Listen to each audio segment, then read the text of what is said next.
Halo semuanya, Assalamualaikum warahmatullahi wabarakatuh. Sebelumnya, perkenalkan nama saya Lita Fadilah. Saya dari STIPA Riapari Aktripa Bandung, semester 3. Dalam kesempatan kali ini, saya akan membagi pengetahuan mengenai apa itu ilmu gizi, apa itu pentingnya ilmu gizi bagi kita semua. Simak penjelasan dari saya. Ilmu gizi. Zat gizi terbagi menjadi dua golongan. Ada zat makro, dan ada juga zat mikro. Zat makro dan zat mikro gunanya yaitu zat kimia yang diperlukan untuk tubuh kita dalam proses pertumbuhan, perkembangan, serta menjaga tubuh kita agar terhindar dari penyakit. Zat gizi makro dan zat gizi mikro memiliki pembeda dalam prosesnya. Zat gizi mikro berperan besar menjadi bahan utama dalam proses metabolisme. Sedangkan zat gizi mikro dalam proses metabolisme berperan sebagai kofaktor, pengikat, serta menjadi alat dari proses tersebut. Zat gizi makro terbagi menjadi 3 zat. Ada protein, karbohidrat, dan juga lemak. Kita dapat menemukan makanan yang berprotein itu pada ikan salmon, daging-dagingan, ikan sarden, dan lain-lain. Sedangkan karbohidrat ada pada pasta, ada pada jagung, kentang, dan masih banyak lagi. Sedangkan lemak ada pada minyak zaitun, ada pada kacang-kacangan, ada pada alpukat. Nah, lemak itu terbagi menjadi 2. Ada lemak nabati dan juga ada lemak nabati dan hewani. Kedua, ada zat gizi mikro. Zat gizi mikro terbagi menjadi 2. Ada vitamin dan ada juga mineral. Vitamin merupakan zat pengatur yang dibutuhkan oleh tubuh kita. Sangat penting tubuh kita mengonsumsi vitamin. Gunanya agar menangkal berbagai macam penyakit. Agar tubuh kita juga tetap sehat. Vitamin itu terbagi menjadi 2. Ada vitamin yang larut dalam lemak dan juga ada vitamin yang larut dalam air. Vitamin yang larut dalam lemak artinya prosesnya melalui limfa terlebih dahulu, setelah itu masuk ke dalam darah kita. Ada vitamin A, D, E, dan K. Sedangkan vitamin yang larut dalam air itu prosesnya langsung ke darah kita tanpa diproses terlebih dahulu melalui limfa. Vitaminnya ada vitamin B dan vitamin C. Yang selanjutnya ada mineral.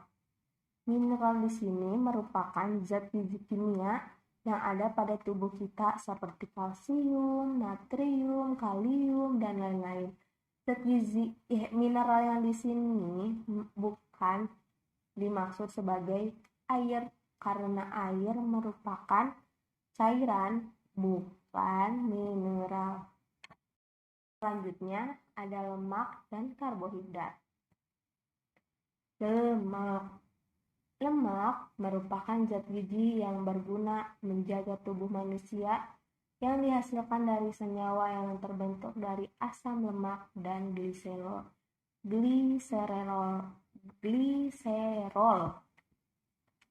Jenis-jenis lemak ada 3.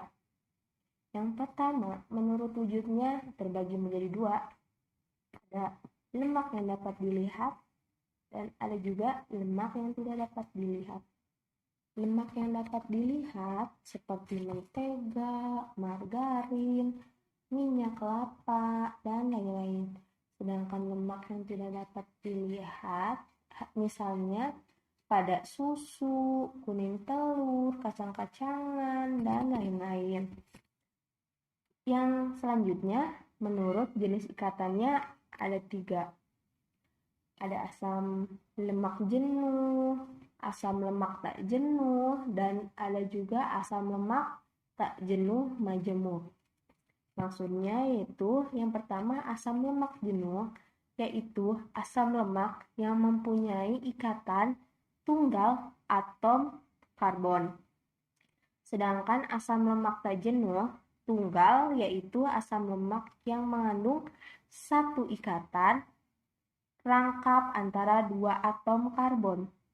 Yang selanjutnya asam lemak tak jenuh majemuk. Nah, selanjutnya menurut sumbernya ada hewani, ada lemak hewani dan ada lemak nabati.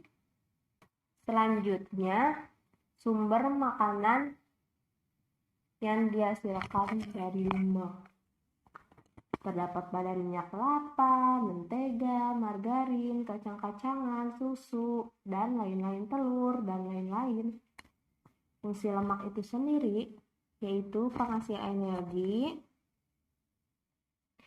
dan melindungi organ tubuh kita dari berbagai macam penyakit, mencegah penyempitan pembuluh darah. Selanjutnya, akibat dari kekurangan lemak, yaitu kurang energi dan terjadinya kelainan pada kulit balita, akan bercak-bercak seperti itu. Dan akibat kelebihan lemak, berat badan kita akan naik secara drastis, akan terjadinya obesitas dan akan dikaitkan dengan penyakit jantung. Yang selanjutnya ada karbohidrat. Karbohidrat yaitu sumber energi utama bagi manusia dan hewan, terdiri dari unsur-unsur karbon, hidrogen, dan oksigen. Jenis karbohidrat itu sendiri ada 3, yaitu monosakarida, yaitu karbon yang tidak dapat dihidrolisis. Contohnya glukosa, fruktosa, galaktosa. Yang kedua, disakarida, yaitu produk kondensasi 2 unit monosakarida. Contohnya maltose, laktosa, sukrosa, dan lain-lain. Selanjutnya ada polisakarida, yaitu produk kondensasi lebih dari 10 inti monosakarida. Contohnya zat pati, glikogen, selulosa, dan lain-lain. Sumber makanan yang dapat menghasilkan karbohidrat itu padi-padian, umbi-umbian, kacang-kacangan, mie, roti, bihun, dan lain-lain. Kita semua dapat mendapatkan akibat jika kekurangan konsumsi karbohidrat. Kita akan mudah lelah, sakit kepala, bau nafas, sembelit, hingga diare, dan lain-lain. Akibat kelebihan karbohidrat pun kita dapat menambah berat badan lebih mudah, kadar kolesterol dapat tinggi, dan kita apabila terlalu banyak konsumsi karbohidrat, kita akan mudah lapar. Nah, untuk sekarang ada 3 vitamin yang wajib kalian tahu sumbernya dari mana, akibat kelebihan dan kekurangan mengonsumsi ini apa, dan apa manfaatnya bagi tubuh kita itu apa. Nah, yang pertama ada vitamin D. Vitamin D ini merupakan vitamin yang dapat larut di dalam lemak. Sumber makanan yang terdapat pada vitamin D ini seperti ikan salmon, jamur, ikan sarden, udang, dan lain-lain. Nah, fungsi vitamin D ini bagi tubuh kita adalah untuk membantu penyerapan mineral kalsium, fosfor dalam menjaga kekuatan tulang kita. Nah, akibat kekurangan vitamin D ini, gigi kita akan mudah rusak, otak kita akan mengalami kejang-kejang, serta pertumbuhan tulang kita tidak sehat dan akan mengalami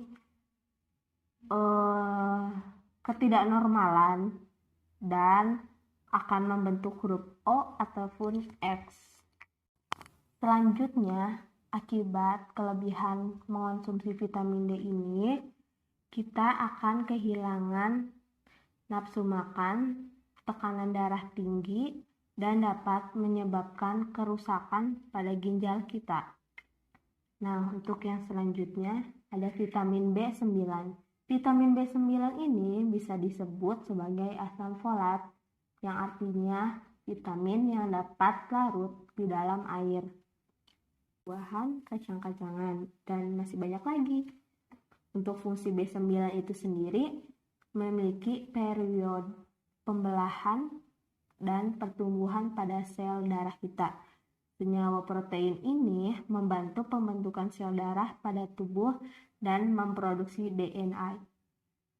Selanjutnya, akibat kekurangan mengonsumsi vitamin B9 ini, tubuh kita akan kurang berproduksi sel darah merah dan akan mengakibatkan penyakit yang berpotensi seperti anemia. Yang selanjutnya, apabila kita kelebihan dalam vitamin B9 ini dapat memicu peningkatan asam lambung. Selanjutnya, ada vitamin C. Vitamin C ini adalah salah satu vitamin yang larut dalam air dan memiliki peran penting penangkal penyakit di dalam tubuh. Sumber vitamin C ini terdapat pada jeruk, jambu batu, nanas, dan lain-lain. Masih banyak lagi. Fungsi vitamin C ini bagi tubuh kita membantu tubuh untuk memproduksi kolagen dan merupakan protein yang dibutuhkan untuk membantu mencegah keriput. Proses penyembuhan luka akan tetap awet muda dan dapat mencerahkan kulit kita. Akibat kekurangan vitamin C ini, kita mudah infeksi pada luka, gusi berdarah. Selanjutnya, apabila kita kelebihan mengonsumsi vitamin C, akan terjadi pada gangguan pencernaan seperti diare dan mual, dan kita konsumsi terlalu berlebihan akan mengakibatkan asam lambung.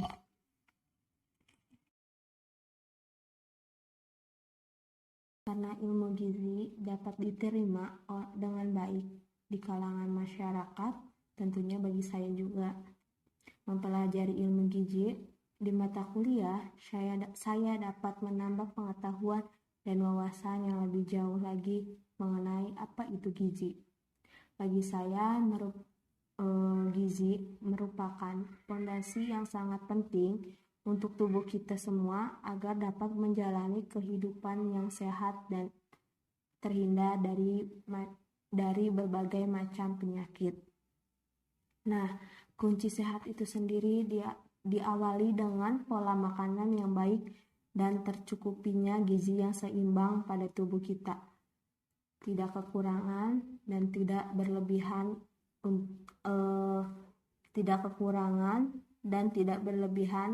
dalam mengonsumsi makanan apapun, karena jika kekurangan pun akan ada akibatnya, dan apabila kita berlebihan mengonsumsi pun akan ada akibatnya. Maka dari itu sebaiknya tercukupinya gizi itu harus seimbang. Pesan dari saya, syukuri, nikmati, dan konsumsi makanan yang cukup gizi untuk keseimbangan tubuh kita. Kenapa harus disyukuri? Karena masih banyak sebagian wilayah di Indonesia masih ada masyarakat yang mengalami gizi buruk, yaitu orang-orang yang kekurangan gizi. Mereka kesulitan dalam mendapatkan makanan pokok yang bergizi. Maka dari itu sangat penting untuk kalian untuk bersyukur. Stay healthy. Bye-bye.